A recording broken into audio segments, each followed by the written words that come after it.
Gangotri school Gondal વતી હું Nitin sir આપનો વિડિયો લેક્ચરમાં હાર્દિક સ્વાગત કરું છું.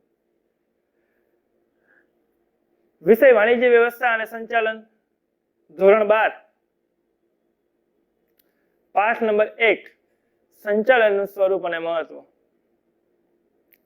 તો મિત્રો, આપણે આ પાઠમાં આપણે ગયા લેક્ચરમાં સંચાલનના કાર્ય વિશે પરિચય મેળવ્યો. જોયું હતું જુદા જુદા સંચાલન શાસ્ત્રીઓએ સંચાલનના અલગ અલગ કાર્ય આપેલા છે. બધાના મંતવ્યો અલગ અલગ છે, એટલે એના કાર્ય બધાના અલગ અલગ બને છે. સામાન્ય રીતે કાર્ય કેવા હોય તો આટલા કાર્ય છે: આયોજન, વ્યવસ્થા તંત્ર, કર્મચારી વ્યવસ્થા, દોરવણી, અંકુશ અને સંકલન. આ 5 કાર્યની આપણે આગળ ચર્ચા આ પાઠમાં કરશું, ટૂંકી ચર્ચા. અને ત્યારબાદ આ પાઠ પછી આનો આખા પાઠ સ્વરૂપે આપવામાં આવેલ છે. અને સંકલન નામનું કાર્ય વધારે વિસ્તૃત સમજૂતી છે આ જ પાઠમાં. અર્થ છે, લાક્ષણિકતા છે અને મહત્વ છે. તો મિત્રો, આજે આપણે સંચાલનનું એક કાર્ય છે આયોજન, જેની ચર્ચા કરવાની છે. સંચાલનનું કાર્ય છે આયોજન, જેની આપણે આજે ચર્ચા કરવાની છે. આયોજન તમને સમજાયું કે ભાઈ બધી વસ્તુઓમાં નક્કી થાય છે. ધંધાકીય એકમનો ધ્યેય નક્કી કરવો એ એક પ્રકારનું આયોજન જ છે.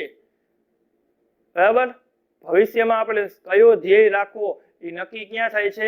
આયોજનમાં થાય છે. હવે મિત્રો, કહેવામાં આવ્યું છે કે ભાઈ even God can not change the past but man can change the future. એવી આપણને એક સરસ મજાનું સેન્ટેન્સ લખીને અહીં પર આપેલું છે. Even God can not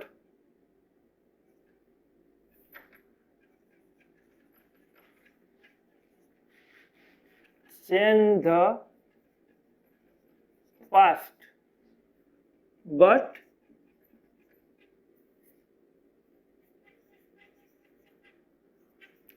men can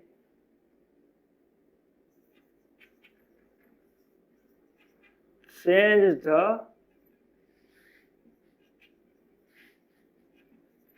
future. Even God, ભગવાન પણ can not change the past, કે ભગવાન પણ not change the past. Past એટલે ભૂતકાળ, કે ભગવાન પણ ભૂતકાળમાં ફેરફાર કરી શકતા નથી. કે આપણી જે વસ્તુ વહી ગઈ છે, જે ભૂતકાળમાં થઈ ગયું છે, એમાં ભગવાન પણ ફેરફાર કરી શકતા નથી. બટ પરંતુ main can change the future, એટલે ભવિષ્ય, કે માણસ એના ભવિષ્યમાં ફેરફાર કરી શકે છે, એટલે કે ભવિષ્યમાં સુધારો કરી શકે છે. જે વસ્તુ થઈ ગઈ એમાં ફેરફાર થવાનો નથી. Can not change the past but man can change the future, કે આપણે આપણું ભવિષ્ય છે એમાં સુધારો કરી શકીએ છીએ. એક વખત પરીક્ષામાં માર્ક ઓછા આવી ગયા, ક્લાસ ટેસ્ટમાં, કાંઈ વાંધો નહીં, એમાં આપણે ફેરફાર કરી શકી નહીં, કારણ કે એ સમયે નહોતું આવ્યું એટલે માર્ક ઓછા આવ્યા.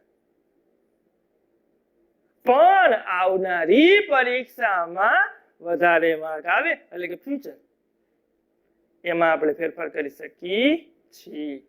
એટલે even God can not change the past but man can change the future. બરાબર? ખૂબ જ અગત્યનું એક વાક્ય કીધું. આ એક વાક્યને વધારે પડતું પ્રશ્નને વધારે પડતું અસરકારક બનાવવા માટે આપણે આવા સેન્ટેન્સનો ઉપયોગ કરી શકીએ છીએ.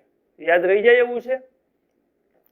Even God can not change the past but man can change the future. બરાબર? આવું એક વસ્તુ કીધું. મિત્રો, આ પ્રશ્ન છે, આ કાર્ય છે, 3 માર્કમાં પૂછાય. કોઈ પણ એક લીટી લઈ લઈએ, 1 માર્કમાં પૂછશે, અને કોઈ પણ આયોજન એટલે શું એવું 2 માર્કમાં પણ પૂછી શકાય એમ છે. પણ આ આપણને પેરેગ્રાફ સ્વરૂપે આપેલું છે, મતલબ કે 5, 7, 10 લીટીનો એક પેરેગ્રાફ આપી દીધેલો છે કે એકથી વધુ આપેલા છે, પણ આપણે આ પોઈન્ટ સ્વરૂપે લખવાનું છે. આપણે આના 8 પોઈન્ટ બનાવવાના છે. એમાંથી એક પોઈન્ટ આ ઇંગ્લિશનો બન્યો, even God cannot change the past but man can change the future. હવે મિત્રો આયોજન એટલે શું? આયોજન એટલે શું એવો પ્રશ્ન પૂછાય તો આપણે શું લખશું? બરાબર, તો કે આયોજનનો અર્થ, પણ ખરેખર અર્થ નથી કે નથી વ્યાખ્યા. કારણ કે પાઠ નંબર 3 માં આયોજન નામનો પાઠ છે, એમાં વ્યાખ્યા આપેલી છે કે અર્થ આપેલો છે. અહીંયા આપણે પાઠ નંબર 1 મુજબ ખાલી આયોજન એટલે શું એવું ગણશું, નહીં અર્થ નહીં વ્યાખ્યા. આયોજન એટલે શું? વોટ ઇઝ આયોજન? પ્લાનિંગ. બરાબર, તો વોટ ઇઝ આયોજન એવો પ્રશ્ન આવે. આયોજન એટલે શું? બરાબર, તો આપણને અહીંયા સરસ મજાનો એક અર્થ આપેલો છે, 2 માર્કમાં પૂછાવા માટે છે મિત્રો, કે અપેક્ષિત પરિણામો હાંસલ કરવા માટે હકીકતોની પસંદગી કરી, ત્યારબાદ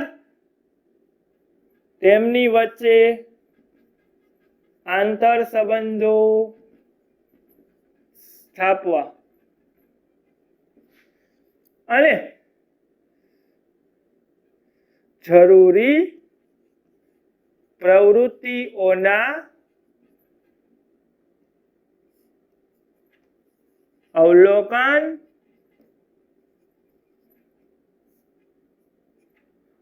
અને ઘડતર માટે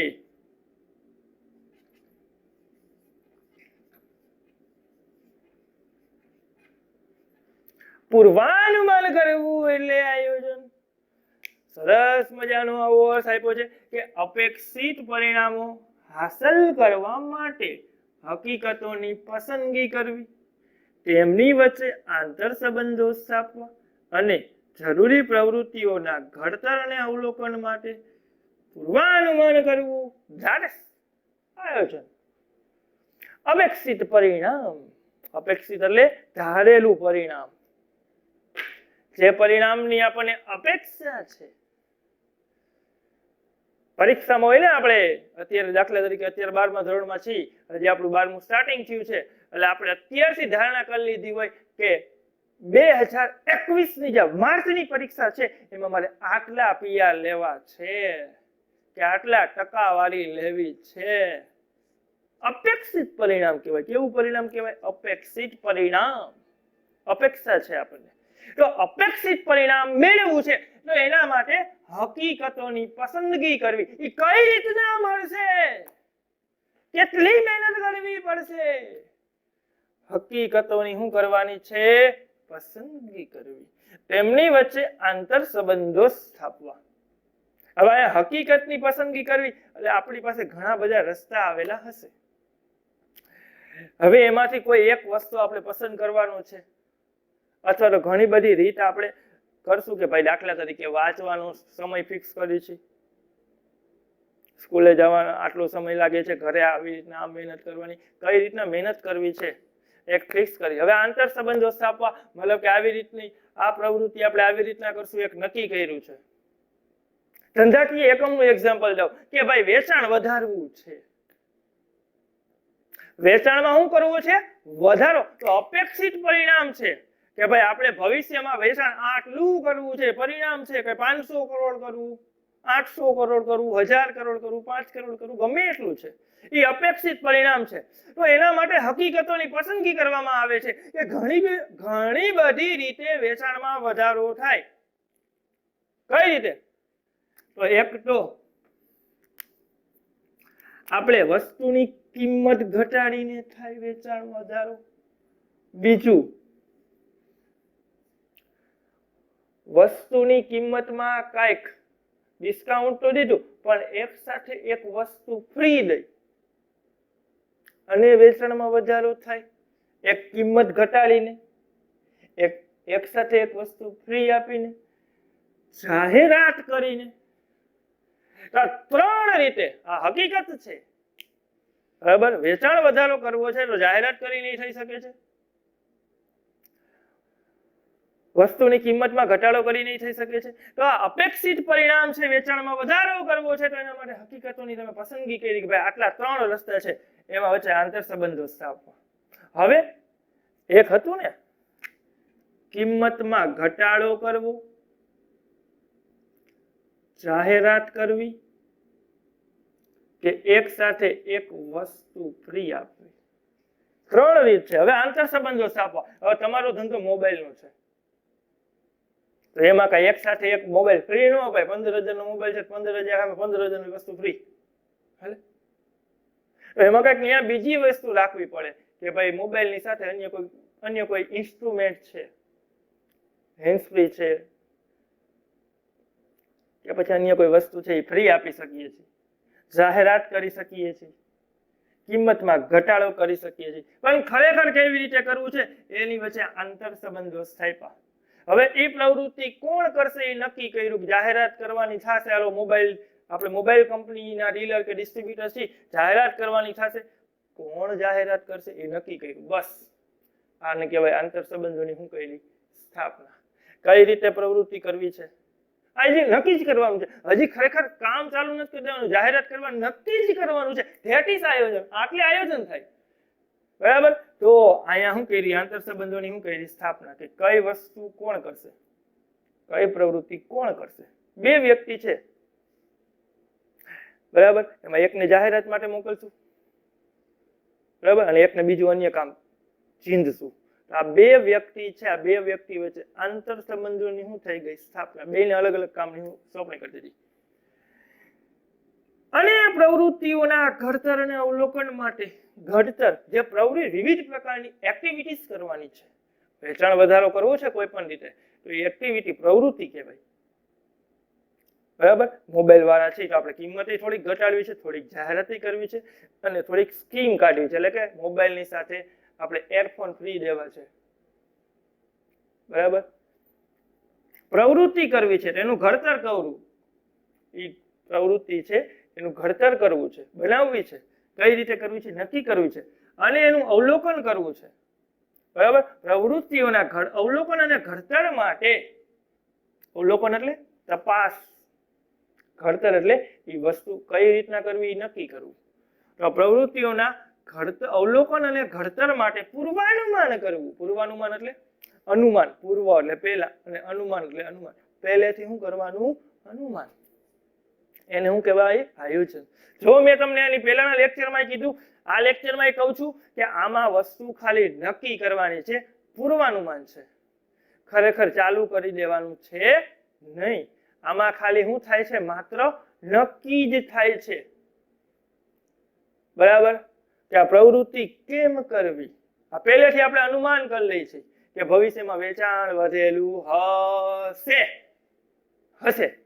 આ પૂર્વાનુમાન છે. શું છે? પૂર્વાનુમાન છે. ઉત્પાદન વધેલું હશે, પૂર્વાનુમાન છે. આ કેવી રીતે કરવું છે એ નક્કી કર્યું છે. તો ધેટ ઇઝ આયોજન. અપેક્ષિત પરિણામ હાંસલ કરવા માટે હકીકતોની પસંદગી કરવી, તેમની વચ્ચે આંતર સંબંધો સ્થાપવા, જરૂરી પ્રવૃત્તિઓના અવલોકન એટલે તપાસ ને ઘડતર માટે પૂર્વાનુમાન કરવું એટલે શું થાય છે? આયોજન. બરાબર. આવતીકાલે દાખલા તરીકે ગંગોત્રી સ્કૂલની માલિપા આવતીકાલે 5 લેક્ચરનું આયોજન કરવામાં આવેલું છે. આપણે કોઈ 5 હોય નહીં, 5 થી વધારે જ હોય છે, પણ આપણે 5 લેક્ચરનું આયોજન કરી છે. કોઈ પણ એક ક્લાસ છે તો દાખલા તરીકે એક ક્લાસમાં પહેલો લેક્ચર આવે છે એકાઉન્ટ, એ જ ક્લાસમાં બીજો લેક્ચર છે BA, SP, સ્ટેટ અને ઇકોનોમિક્સ. ભાષા કાઢી નાખીએ આપણે. આ આયોજન મિત્રો, આયોજન છે. અપેક્ષિત પરિણામ એટલે કે કાલ છે એક બધા ક્લાસમાં કઈ રીતનું પ્લાનિંગ રહેશે. બરાબર.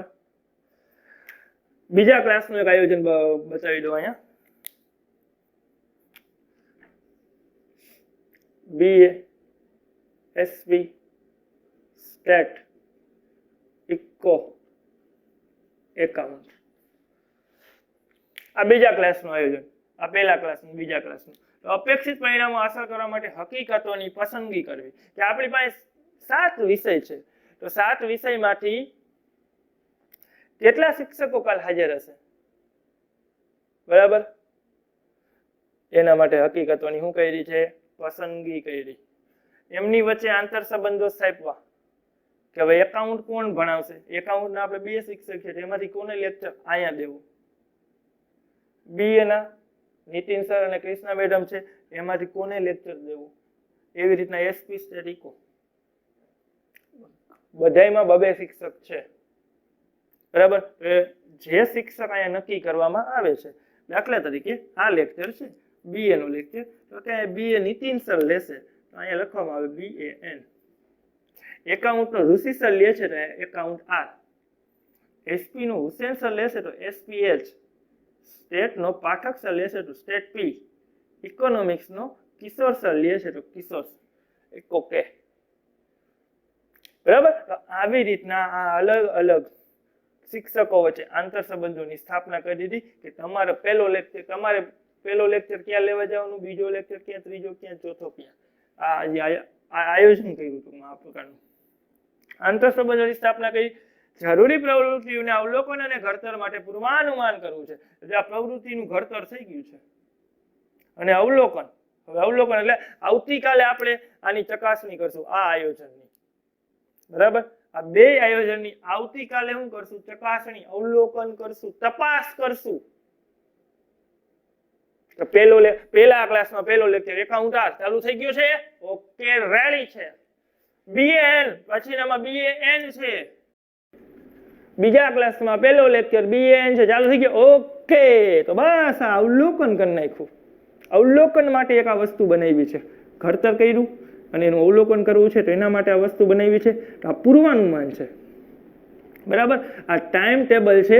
દાખલા તરીકે 2 તારીખનું, 2/6 પણ બનાવ્યું હોય ક્યારે? 1/6. ક્યારે બનાવ્યું હોય? 1/6. આ આયોજનની તારીખ છે, પણ કેના માટે, કઈ તારીખ માટેનું છે? 2/6. તો આ 1/6 2/6 નું શું કરી નાખ્યું છે? પૂર્વાનુમાન. સમજાય મિત્રો? આ પૂર્વાનુમાન. આ પહેલેથી શું કર્યું છે? અનુમાન. આ અનુમાન જ છે એક પ્રકારનું, ખરેખર હજી કામ ચાલુ નથી થઈ ગયું. સમજાઈ ગયું? તો આ છે આયોજન એક પ્રકારનું. એ જ રીતના બોર્ડનો કાર્યક્રમ હોય છે, પરીક્ષાનો કે ભાઈ આ તારીખે તમારી પરીક્ષા ચાલુ થાય, ક્લાસ ટેસ્ટનું આયોજન હોય છે. આ બધું આયોજન છે, પણ એ ઘણી બધી રીતે થતા હોય છે. તો એના માટે હકીકતોની પસંદગી કરવામાં આવે છે. પછી આંતર સંબંધોની સ્પષ્ટતા થાય છે કે ભાઈ કયું કામ કોણ કરશે, ક્યારે કરશે. આંતર સંબંધોની સ્પષ્ટતા પછી એ પ્રવૃત્તિઓના ઘડતર અને અવલોકન માટે પૂર્વાનુમાન કરવામાં આવે છે. તો એને આયોજન તરીકે ઓળખવામાં આવે છે.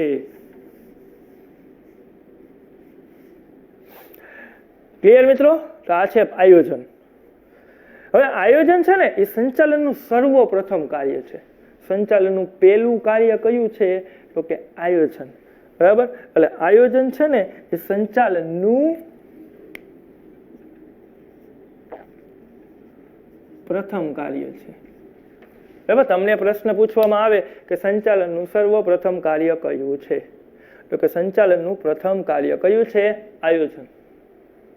કારણ કે પેલા બધી વસ્તુ નક્કી થાય ને, કઈ વસ્તુ કરવી છે, કોણ કરશે, ક્યારે કરશે, આ બધી વસ્તુ પહેલા શું થાય છે? નક્કી થાય છે. એટલે આયોજન છે ને એ સંચાલનનું પ્રથમ કાર્ય ગણવામાં આવે છે. ત્યારબાદ આયોજનનો આપણને એક બીજો અર્થ આપેલો છે મિત્રો.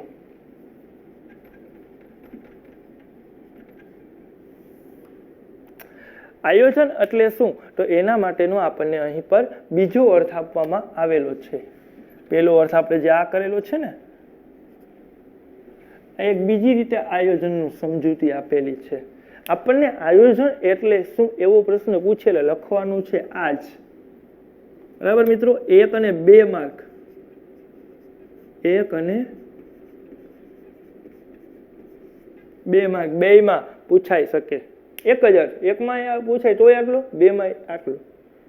બરાબર, એમાં કઈ 50% એવું કઈ ન કરવાનું હોય. 2માં પૂછાય એટલે આટલું લખો. એટલે સાહેબ અમે 1 માર્કમાં પૂછાય અડધી જ લીટી, એક જ લીટી લખે, અડધો જ અર્થ લખીએ. હાલે કોઈ દી નો હાલે. એ 1 માર્ક 2 માં હરખું લખવું પડે. સમજાઈ ગયું? ઓકે. આયોજનનો બીજો અર્થ આપણને અહીં પર આપવામાં આવેલો છે કે આયોજન એટલે પૂર્વ નિર્ધારિત હેતુને સિદ્ધ કરવા માટે તમે કાંઈક હેતુ છે, આ હેતુ નક્કી કરેલો છે. પૂર્વ નિર્ધારિત હેતુને સિદ્ધ કરવા માટે કયું કાર્ય કોણ કરશે,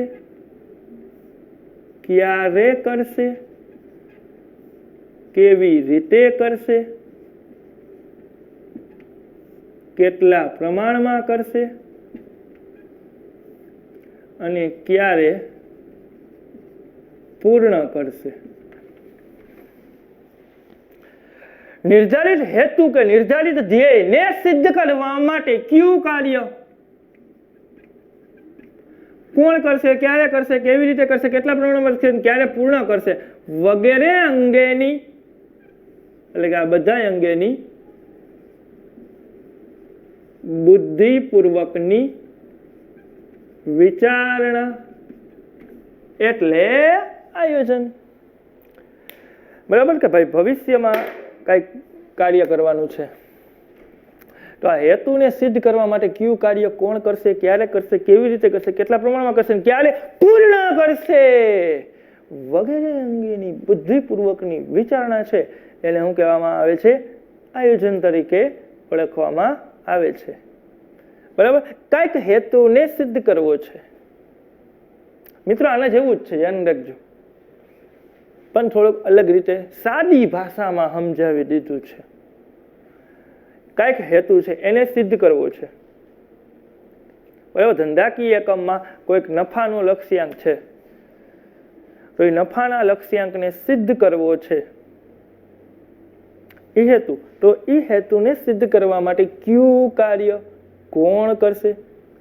ધંધાકીય એકમમાં ઘણા બધા કાર્યો હોય છે. ખરીદી હોય છે, વેચાણ હોય છે, ઉત્પાદન હોય છે, હિસાબ હોય છે, નાણાકીય કામ હોય છે, કર્મચારીને લગતા કામ હોય છે. તો કયું કાર્ય કોણ કરશે? કોણ કરશે એ કામ? કે ખરીદી કોણ કરશે, વેચાણ કામ કોણ કરશે? આ 6 કાર્ય છે બધા કાર્ય કોણ કરશે, ક્યારે કરશે? પછી બીજી વસ્તુ શું નક્કી કરવામાં આવે? ક્યારે કરશે. કે પહેલા કામ ખરીદીનું કામ ચાલુ થાય છે તો એ ખરીદીનું કામ કેટલી તારીખે ક્યારે પૂરું કરવું, ક્યારે લઈ આવવાનો છે માલ. પછી વસ્તુનું ઉત્પાદનમાં લઈ જવાની છે તો ઉત્પાદન કેટલા સમયમાં પૂરું કરી નાખવાનું છે. બરાબર. એટલે કયું કાર્ય કોણ કરશે, ક્યારે કરશે, કેવી રીતે કરશે. બરાબર. ઉત્પાદન છે, દાખલા તરીકે ઉત્પાદન ઘણી બધી પદ્ધતિએ થતું હોય, એમાંથી કઈ પદ્ધતિ રાખવાની છે? કોઈ મશીન દ્વારા ઉત્પાદન કરવાનું છે, કોઈ અન્ય રીતે ઉત્પાદન કરવાનું છે. બરાબર. તો એ ક્યારે કરશે, કેવી રીતે કરશે, હિસાબ કિતાબ કરવાનો છે તો એના માટેની પદ્ધતિ હોય. બરાબર. દેશીનામા પદ્ધતિ છે, દ્વિનોંધીનામા પદ્ધતિ છે, એક નોંધીનામા પદ્ધતિ છે. તો એમાંથી પદ્ધતિ છે. એટલે કેવી રીતે કરે છે, કેટલા પ્રમાણમાં કરે. ઉત્પાદન કરવાનું છે તો મંડી નથી પડવાનું, કંઈક અમુક પ્રમાણમાં કરવાનું છે ને, તો એ કેટલા પ્રમાણમાં કરવું એ વસ્તુ નક્કી કરવામાં આવે છે. બરાબર. તો એ કેટલા પ્રમાણમાં કરશે, ક્યારે પૂર્ણ કરશે, એ કામ ક્યાં સુધીમાં પૂરું કરી નાખવાનું છે. કારણ કે એને સમયમાં પૂરું થવું જોઈએ ને. સમયમાં ન પૂરું થાય તો શું કામનું? એટલે ક્યારે પૂર્ણ કરશે. આ બધીની બુદ્ધિપૂર્વકની જે વિચારણા છે, મગજથી જે વિચારણા કરેલી છે એને શું કહેવામાં આવે છે? આયોજન તરીકે ઓળખવામાં આવે છે. બરાબર. એટલે નિર્ધારિત હેતુને સિદ્ધ કરવા માટે કયું કાર્ય કોણ કરશે, ક્યારે કરશે, કેવી રીતે કરશે, કેટલા પ્રમાણમાં કરશે અને ક્યારે પૂર્ણ કરશે વગેરે અંગેની જે બુદ્ધિપૂર્વકની વિચારણા છે એને શું કહેવામાં આવે છે? આયોજન. બરાબર. દાખલા તરીકે આપણે જોઈએ ધમણ 1 વેન્ટિલેટર કે જે આપણી રાજકોટની જ્યોતિ સીએનસી, બરાબર, રાજકોટ કાલાવા રોડ ઉપર આગળ જતા મેટોડા જીઆઈડીસી આવીને જ્યોતિ સીએનસી નામની કંપની છે, બહુ મોટા પાયે. બરાબર. સીએનસી મશીન બનાવે છે, પણ એને એક હેતુ નક્કી કર્યો કે આપણે વેન્ટિલેટર બનાવવું છે, કે આપણે આ કોરોનાની જે મહામારી છે એમાં વેન્ટિલેટરની બહુ જરૂર પડે છે. માત્ર 10 જ દિવસની મહેનતમાં આયોજન કરી અને વેન્ટિલેટર ઊભું કરી નાખ્યું અને આપણી સરકારને એને ફ્રીમાં આપેલા હતા. બરાબર. તો કહેવાનો મતલબ એમ છે આ 10 દિવસમાં એ પૂરું કરવાનું છે. બરાબર. ક્યારે પૂર્ણ કરવું તો એ સમયગાળો એક ફિક્સ હતો કે આટલા સમયમાં આપણે ઊભું કરી દેવું છે. એ જ રીતના રાજકોટની ઘણી બધી કંપનીએ N95 માસ્ક કે જે આપણે લગભગ બહુ બનતા જ નહીં પહેલા N95 નામના માસ્ક, તો એ માસ્ક બનાવવા માટેનું મશીન પણ એક કંપનીએ માત્ર 15 દિવસમાં ઉત્પાદન કરવાનું ચાલુ કર્યું. 15 દિવસમાં એ N95 માસ્ક બનાવવા માટેનું મશીન બનાવી નાખ્યું અને રોજના 1 લાખ માસ્ક બને એવું તૈયારી બતાવી. તો કહેવાનો મતલબ એમ છે મિત્રો, આ 15 દિવસના ગાળામાં એને N95 માસ્કનું મશીન બનાવ્યું એ કંપનીએ, એ પણ રાજકોટની છે. અને જ્યોતિ CNC એ પણ રાજકોટની કંપની છે કે જેને ધમણ 1 વેન્ટિલેટર બનાવ્યું.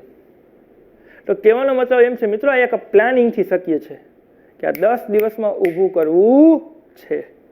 બરાબર.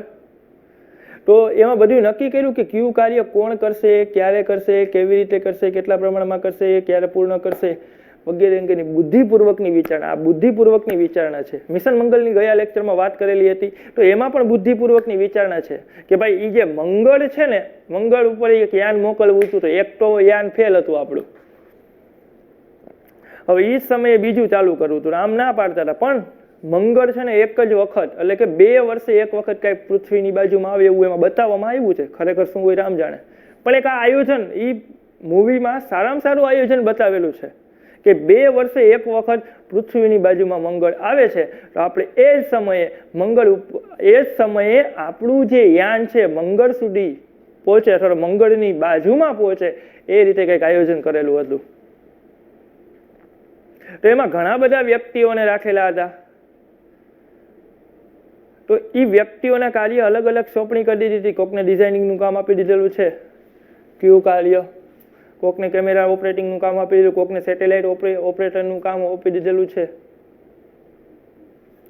કયું કાર્ય કોણ કરશે એ જે તે વ્યક્તિનું એક નક્કી કર્યું છે. આયોજનમાં જે નક્કી જ કરી કામ કોઈને દીધું ન હોય, ક્યારે કરશે એનું ટાઈમિંગ તો ફિક્સ હોય ને કે આ વ્યક્તિનું કામ અહીંયા કેવી રીતે કરશે, કેટલા પ્રમાણમાં કરશે. દાખલા તરીકે ઓલું સેટેલાઇટ છે, 2 દેશ વચ્ચે બહુ જાજો ગાળો થતો હતો, સમુદ્ર હતું, વચમાં સમુદ્ર નડતો હતો, 2 દેશ વચ્ચે જાજો ગાળો હતો, સેટેલાઇટ છે મંગળને મળે એમ હતું નહીં.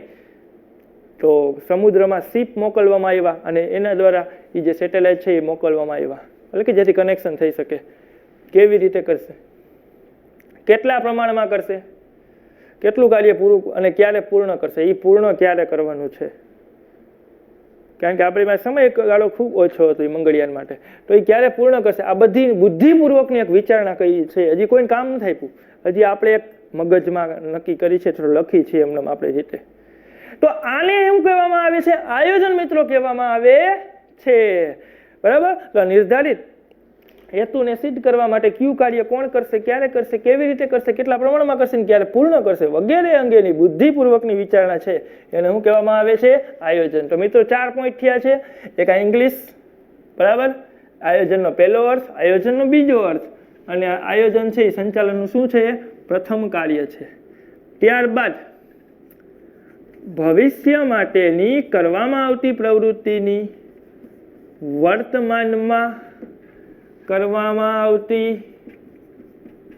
વિચારણા એને શું કહેવામાં આવે છે? આયોજન. કે ભવિષ્યમાં તમે જે પ્રવૃત્તિ કરવાના છો એની વર્તમાનમાં કરવામાં આવતી વિચારણાને શું કહેવામાં આવે છે? આયોજન. આયોજન કેના માટે કરી છે? ભવિષ્ય માટે. ક્યારે કરી છે? વર્તમાનમાં. તો ભવિષ્યમાં કરવાની થતી પ્રવૃત્તિની વર્તમાનમાં કરવામાં આવતી વિચારણા એને શું કહેવામાં આવે છે? આયોજન તરીકે ઓળખવામાં આવે છે. એટલે ભવિષ્યમાં કરવામાં આવતી પ્રવૃત્તિની વર્તમાનમાં જે વિચારણા કરવામાં આવે છે એને શું કહેવામાં આવે છે? આયોજન તરીકે ઓળખવામાં આવે છે. ઓલું લેક્ચર્સનું મેં તમને અહીંયા લખીને આપેલું હતું. કેટલી તારીખનું હતું? 2 તારીખ. કરતા હતા ક્યારે? 1 તારીખે. 1 તારીખ એટલે આજ કેટલી તારીખ હતી? 1 તારીખ. ફોર એક્ઝામ્પલ આજે 1 તારીખ છે, કઈ તારીખ માટે? 2 તારીખ માટે, એટલે આવતીકાલ. કેના માટેનું છે? ભવિષ્ય માટેનું. ક્યારે કરી છે? વર્તમાનમાં. શું કરી છે? વિચારણા. ભવિષ્યમાં કરવાની થતી પ્રવૃત્તિની વર્તમાનમાં વિચારણા કરવી એટલે જ આયોજન. બરાબર? આપણને આયોજન એટલે શું એ આપણને ત્રીજી રીતે કીધું. પહેલી અહીંયા સમજાયું, બીજું અહીંયા અને ત્રીજું અહીંયા. ક્લિયર મિત્રો? ભવિષ્યમાં કરવામાં આવતી પ્રવૃત્તિની વર્તમાનમાં વિચારણા કરવી એટલે જ આયોજન. ત્યારબાદનો મિત્રો મુદ્દો છે કે આયોજન શું કામ કરવામાં આવે છે? શું કામ આયોજનમાં થાય છે? તો કે કાર્યો. આયોજનમાં કરવાના થતા કાર્યો. તો કાર્યો એમાં પેલું થાય આયોજનથી ધ્યેય સિદ્ધિ સરળ બને છે. આયોજનથી બધી જ પ્રવૃત્તિ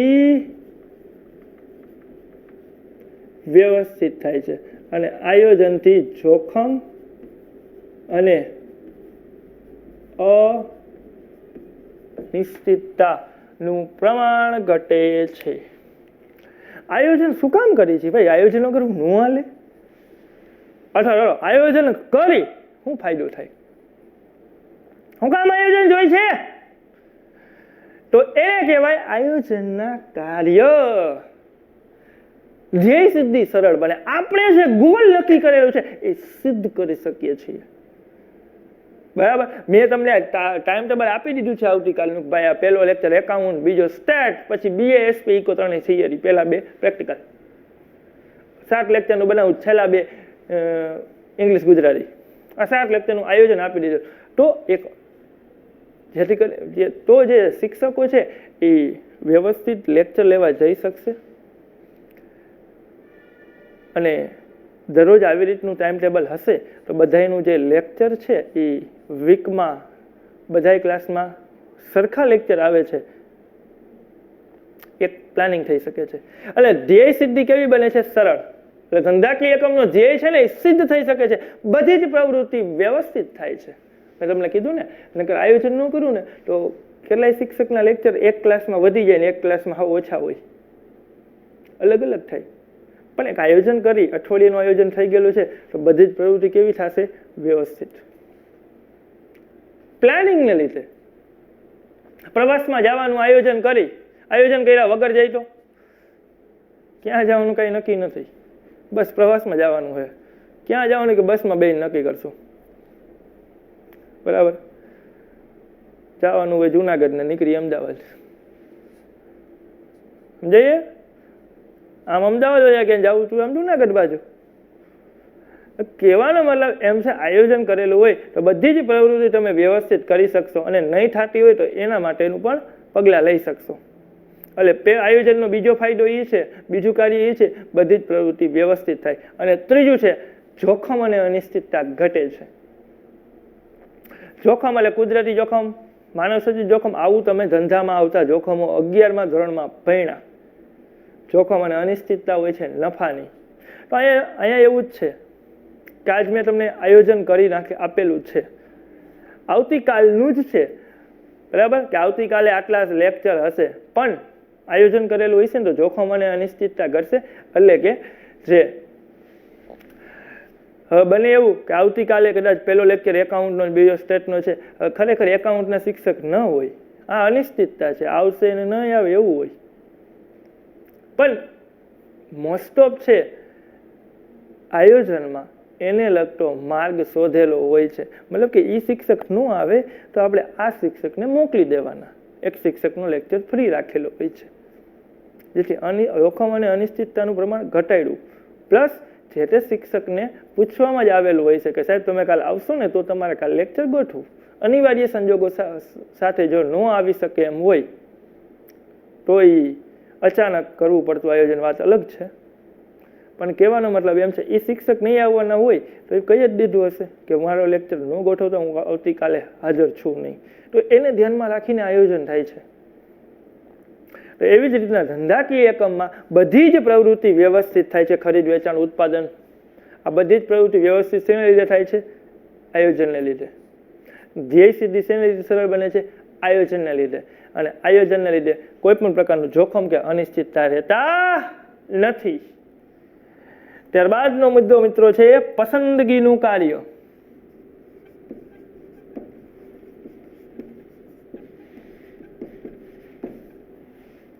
કે ધ્યેય સિદ્ધિ માટેના વૈકલ્પિક માર્ગો ઘણા બધા છે, પણ એમાં શ્રેષ્ઠ માર્ગની પસંદગી તમારે શેના લીધે થઈ શકે છે? આયોજન દ્વારા. પસંદગી, શ્રેષ્ઠ માર્ગની શું કરવાની છે? પસંદગી. અહીંયા મેં એક્ઝામ્પલ આપ્યું છું વેચાણમાં વધારો કરવા માટે. જાહેરાત, ભાવ ઘટાડો કે કોઈ વસ્તુ ફ્રી, 3 માર્ગો છે, 3 વિકલ્પો છે. એમાંથી એક વિકલ્પની શું કરવાની છે? પસંદગી. અથવા એકથી વધુ વિકલ્પ, પણ એમાંથી શું કરવાની છે? પસંદગી. એટલે આયોજનનું કાર્ય ને એક વિદ્વાન, એક સંચાલન શાસ્ત્રીય જેનું નામ છે બિલી ગોએટ્સ, એને એમ કીધું કે આયોજનનું કાર્ય એટલે શું થયું? પસંદગીનું કાર્ય. બિલી ગોએટ્સે કીધું આયોજનનું કાર્ય એટલે શું થાય? પસંદગીનું કાર્ય. એટલે ધ્યેય સિદ્ધિ માટે તમારી પાસે ઘણા બધા માર્ગો છે, પણ એમાંથી શ્રેષ્ઠ માર્ગની પસંદગી આયોજન દ્વારા શક્ય છે. એટલે આયોજનનું કાર્ય એટલે શું થાય? પસંદગીનું કાર્ય. અને છેલ્લો મુદ્દો મિત્રો આપણો કરી છે અન્ય કાર્ય. તો આયોજનને લીધે સંચાલનના અન્ય કાર્ય જેવા કે વ્યવસ્થા તંત્ર, કર્મચારી વ્યવસ્થા, દોરવણી, અંકુશ વગેરે અસરકારક બને છે, અથવા તો વગેરે વ્યવસ્થિત થાય છે, અથવા તો એ અન્ય કાર્યનો આધાર કેના ઉપર રહેલો છે? આયોજન ઉપર રહેલો છે. બરાબર. તો આ પેલું શું છે? આયોજન. તો આયોજનને આધારે શું થાય? વ્યવસ્થા તંત્ર.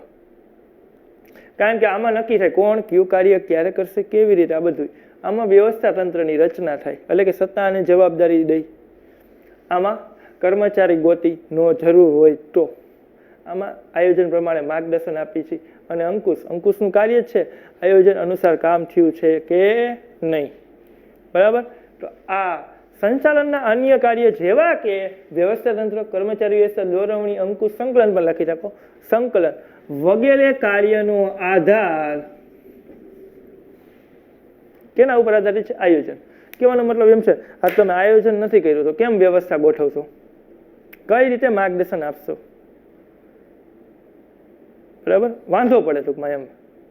એટલે આ બાકીના બધા કાર્ય છે એ શેના ઉપર આધારિત છે? આયોજન ઉપર. તો મિત્રો આ આયોજનનો લેક્ચર અહીં પર આપણે પૂરો કરીએ છીએ. 3 અર્થ કીધા, 1, 2, 3. આ ત્રીજો અર્થ, મેઇન તો 2 જ છે.